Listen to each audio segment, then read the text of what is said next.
Écoute, j'ai parlé de l'esclave le même jour. J'ai parlé de l'esclave. On a pris l'exemple de Joseph. Joseph, il a été vendu par ses frères. Quand on parle d'un esclave, regarde le processus. Et il faut premièrement que tu sois captivé. Tu sois captivé de force. Comme ta race de ta famille. Et quand on te vend, alors tu deviens esclave de la personne qui t'a acheté. Oh, Joseph a été captivé par ses frères. Vendu par les Madianites. Et une fois qu'il a été vendu, les Madianites encore, ils sont allés encore vendre Joseph. C'est Potiphar. Nous voyons le processus. Captivé, vendu et encore vendu. Alléluia. Maintenant, il y a aussi un autre processus. C'est que Joseph a été acheté et encore racheté. Est-ce qu'on comprend? Amen. Il a été acheté et encore racheté. Comme ça. Alléluia. Amen. Et nous avons dit ceci. Une fois que Joseph est arrivé chez Potiphar, Joseph était esclave. L'esclave ne fait pas autre chose sans le consentement de son maître. L'esclave n'a pas de mots. L'esclave n'a pas de droit pour manger. Il faut que le maître donne l'autorisation. L'esclave travaille pour son maître. Il ne travaille pas pour lui parce qu'il est esclave. Parce qu'il est esclave. Alléluia. Oh, Joseph est passé des années. Bien qu'il a été gracié par le roi.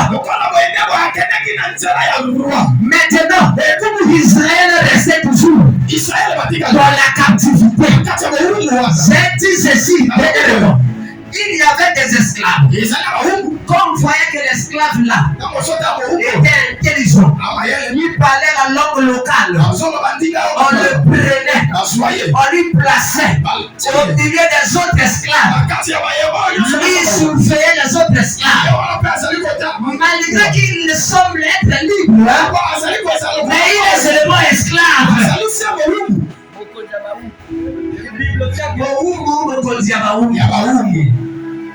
Alléluia. Il semblait être libre, mais il est toujours esclave. Israël en Égypte, ils étaient des esclaves. Même se multiplier. Même se multiplier. Il fallait que le roi accepte cela. Parce que la Bible nous dit qu'à un moment donné, Pharaon a vu que Israël se multipliait. Il a donné l'ordre de tuer tous les nouveaux-nés.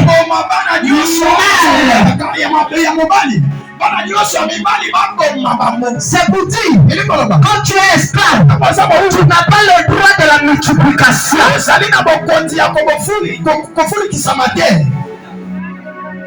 Alléluia. Amen. Alléluia. Amen. Maintenant, pour que l'esclave soit libéré, il faut que quelqu'un vienne le racheter.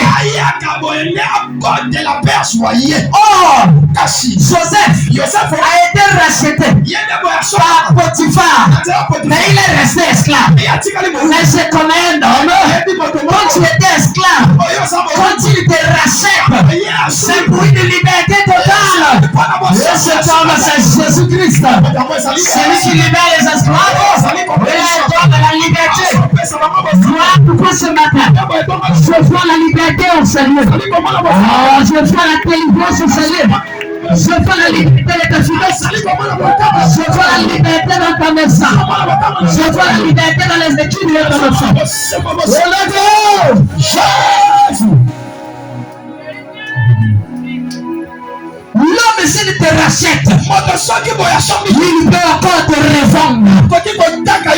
Mais Dieu, quand il te rachète, il te rachète pour une liberté totale. Voilà pourquoi Dieu, pour délivrer les esclaves de l'Égypte, il a rencontré Moïse. Et il a envoyé Moïse en Égypte pour délivrer Israël. Maintenant, bien aimé, dans Exode 12, c'est là où la Bible va dire. En cette nuit-là,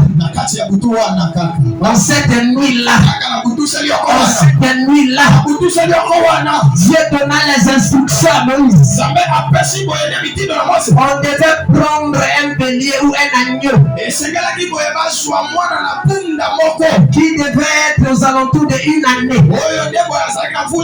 La Bible dit que cet agneau-là ne devait pas avoir de taches, ni rides, ni chétif. Ça devait être un agneau parfait. Parce que l'agneau qui doit sauver ne doit pas être un agneau là où il y a des imperfections, mais l'agneau parfait.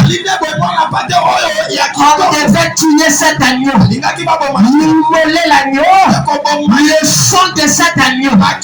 On devait mettre sur les linteaux de porte les enfants d'Israël, afin que la Bible dit que l'ombre de la mort va passer, qu'il saute la maison des enfants d'Israël. Je voudrais dire à quelqu'un, s'il saute des béliers, afin que la mort saute, s'il saute des animaux, afin que la mort n'entre pas, mais à combien plus forte raison, au sang de l'agneau de Dieu, celui qui ôte le péché du monde, à combien plus forte raison, au sang de Jésus-Christ, le né à la croix.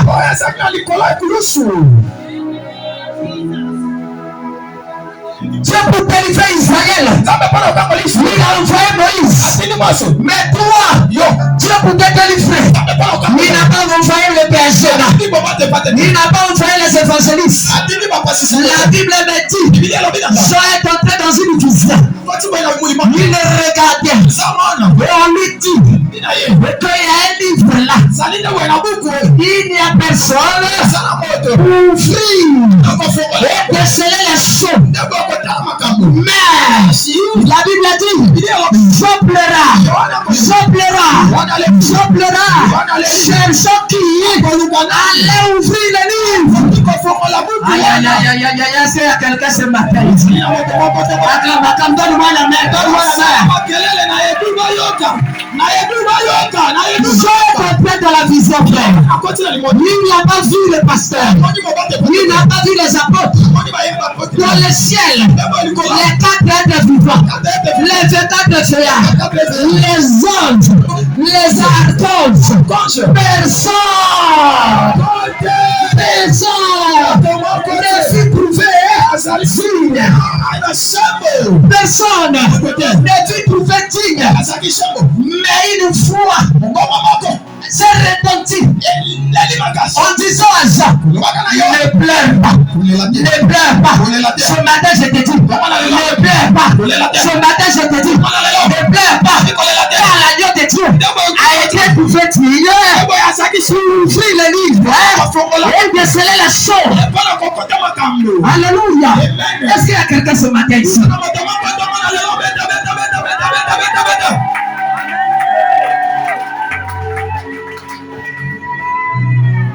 Nous sommes pendant la Pâque. Nous sommes dans la Pâque maintenant. Nous sommes maintenant là dans la Pâque. Voilà pourquoi je parle de Jésus-Christ qui est notre Pâque.